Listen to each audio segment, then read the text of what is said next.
Britain's King Charles arriving at an event in London Thursday, declining to answer questions about his brother Andrew's arrest. What's your reaction to your brother's arrest? Andrew Mountbatten-Windsor was arrested Thursday morning on suspicion of misconduct in public office, according to the Thames Valley Police. It comes on the heels of the U.S. Justice Department's release of documents detailing the former prince's ties to the late sex offender Jeffrey Epstein. The Thames Valley Police previously said it was assessing whether Andrew shared confidential material with Epstein during his time as a UK trade envoy.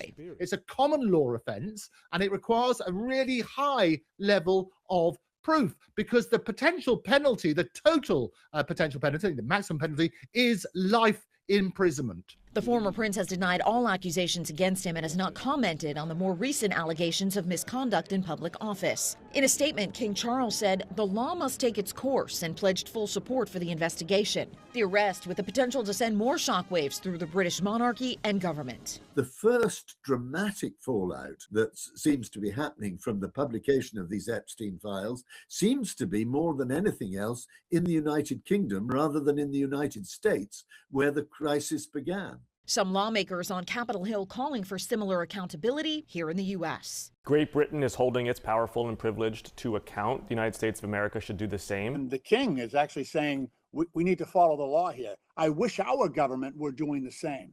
In Washington, I'm Karen Kafa. Well, you know, I'm the expert in a way because I've been totally exonerated. That's very nice. I can actually speak about it very nicely. I think it's a shame. I think it's very sad. I think it's so bad for the royal family. It's a very, very sad. To me, it's a very sad thing. When I see that, it's a very sad thing.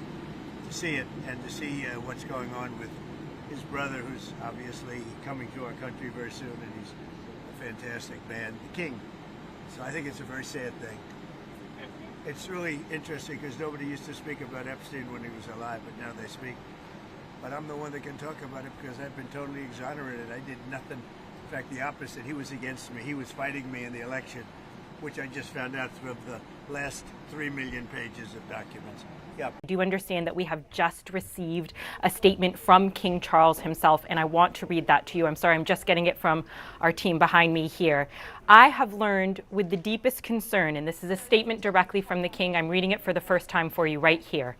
I have learned with the deepest concern the news about Andrew Mountbatten-Windsor and suspicion of misconduct in public office. What now follows is the full, fair, and proper process by which this issue is investigated in the appropriate manner and by the appropriate authorities. In this, as I have said before, they have our full and wholehearted support and cooperation. Let me state clearly, the law must take its course. These are the words of King Charles. As this process continues, it would not be right for me to comment further on this matter. Meanwhile, my family and I will continue in our duty and service to you all. That is a statement. We just got it right now as I was going to air with you from King Charles, speaking about the arrest of his brother, Andrew Mountbatten-Windsor. Imagine your TV must be on. I cannot imagine what the coverage is like right now. Just your initial reaction to this news. This is completely and utterly extraordinary, unexpected, and damaging. The conversation here has been that this is scandalous, this has been brewing for a long time, but would they ever arrest a senior member of the royal family, even if he'd lost all his titles already, even if he was already in disgrace? He's still a privileged member of the royal family. And yet we've seen images of plainclothes police officers, unmarked police cars, going to, as the police say, the house of a gentleman in his 60s. He's actually celebrating his 66th birthday now, and being arrested for misconduct in public office. It is really unprecedented and extremely telling. And what do you think that the message is that's being sent by this? I mean, as you said, the allegations are what they are, but as you pointed out, this is a member who hails from the royal family, has a certain level of prestige, privilege, certainly, and that they would still carry out this arrest. What is the message you think that's trying to be sent here? It's a warning, and your words, privilege and prestige, are exactly right. It has always traditionally been the case that there are certain people in society who act with impunity and entitlement and think that whatever is done amongst friends, cronies, cohorts is going to be absolutely fine.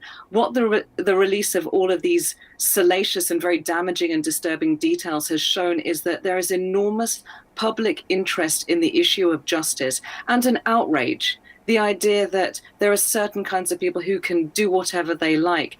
This has been extremely damaging. And for the royal family too, it's come under so much pressure because the gossip, the interest amongst the public and the press is only getting stronger. And this is a letting out point. This is a breakage of tension, because I think people have been asking, okay, we know what these details are. We're all talking about it, but that's at the level of gossip. That's at the level of speculation. These are crimes. These are illegal things. What's going to happen next? When are the police going to be involved? And now they are involved in the most dramatic and shocking way, going right to the very top of the social hierarchy.